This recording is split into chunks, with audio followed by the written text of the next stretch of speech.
فجر الجزائري نور الدين بن زكري المدير الفني لفريق الشباب السعودي حالة من الجدل بعد تصريحاته المثيرة عن المباراة التي ستجمع بين منتخب بلاده والأردن في كأس العالم 2026. تصريح صادم أشعل الأوساط الكروية العربية. المدرب الجزائري قال في فيديو متداول: إذا لم نحقق الفوز على الأردن فعلينا التوقف عن لعب كرة القدم. نعم، سمعتم ذلك صحيحا، إيقاف كرة القدم في الجزائر إذا لم يتم الفوز على الأردن. وأضاف مدرب نادي الشباب السعودي: المنتخب الجزائري يضم لاعبين كبارا، أعرف جيدا منتخب الأردن ولكنه ليس في مستوى الجزائر. يلتقي منتخب الجزائر مع نظيره الأردني يوم 23 يونيو المقبل في الجولة الثانية من منافسات المجموعة العاشرة ببطولة كأس العالم 2026، والتي تضم إلى جوارهما منتخبي الأرجنتين والنمسا. المباراة ستقام على ملعب ليفي في كاليفورنيا، وتكتسب أهمية خاصة لكونها المواجهة العربية الوحيدة في دور المجموعات، مما يجعلها ذات طابع تنافسي خاص. لكن الرد جاء سريعا وناريا من الجانب الأردني. بعد مباراة ستاد رين أمام أولمبيك ليون في الدوري الفرنسي، طلب من موسى التعمري التعليق على تصريح نور الدين بن زكري، وقال موسى التعمري: هو مدرب، أول مرة أسمع فيه بصراحة، هو مدرب في الشباب السعودي، تصريحه غير محترم، نحن محترمون، أعتقد لا يعرف منتخبنا كويس، لذلك سيشاهد منتخب كويس في هذه المباراة، وأنا بوعد يشاهد شيء كويس في المباراة. وأكد التعمري في تصريحاته أن منتخب الأردن محترم ولا يريد الرد على تصريحات غير محترمة. من يقلل من شأن منتخبنا سنظهر له على أرض الملعب من نحن.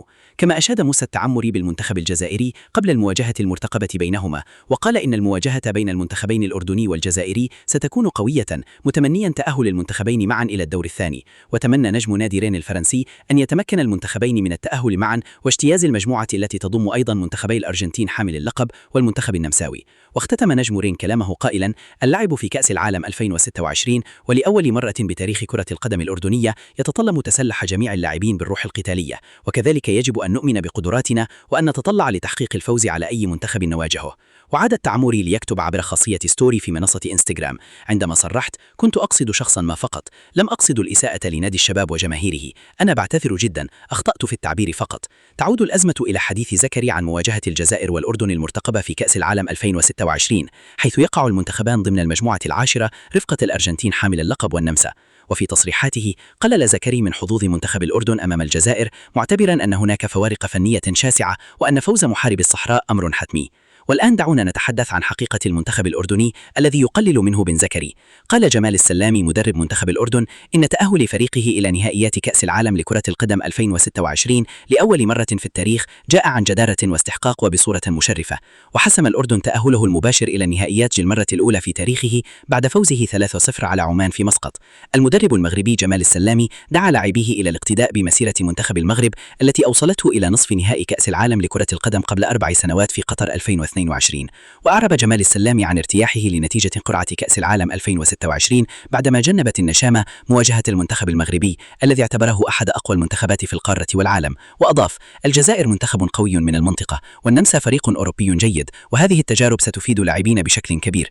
وشدد السلامي على أن المشاركة في كأس العالم فرصة لإظهار مستوى الكرة الأردنية وفتح آفاق احتراف جديدة للاعبين، قائلا: نريد أن نعرف العالم على كرة القدم الأردنية ونمنح لاعبين فرصة للظهور في دوريات أكبر بالمستقبل.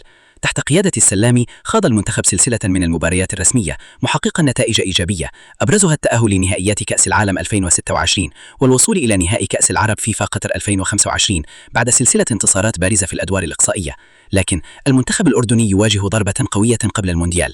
تلقى مدرب منتخب الأردن المغربي جمال السلامي 55 عاما ضربة مؤثرة بخسارة جهود نجمين في بطولة كأس العالم 2026 التي تنطلق في 11 يونيو المقبل في الولايات المتحدة الأمريكية وكندا والمكسيك، بسبب عدم قدرتهما على الشفاء من الإصابتين اللتين تعرض لهما خلال الموسم الجاري. يزن النعمات وأدهم القريشي لم يلحقا بكأس العالم 2026 بسبب عدم تعافيهما من الإصابات. الأمير علي بن الحسين شكر النعمات والقريشي على جهودهما في العلاج والتأهيل، متمنيا لهما الشفاء العاجل والعودة للمشاركة في كأس آسيا 2027. النعمات تعرض لإصابة خلال مواجهة العراق في كأس العرب 2025، بينما أصيب القريشي بقطع في الرباط الصليبي خلال النهائي ضد المغرب. والآن لنتحدث عن المجموعة العاشرة وتحليل فرص الفريقين. مباريات المجموعة العاشرة من كأس العالم 2026 ستقام من 16 إلى 27 يونيو 2026. المجموعة تضم الأرجنتين حاملة اللقب والجزائر والنمسا والأردن.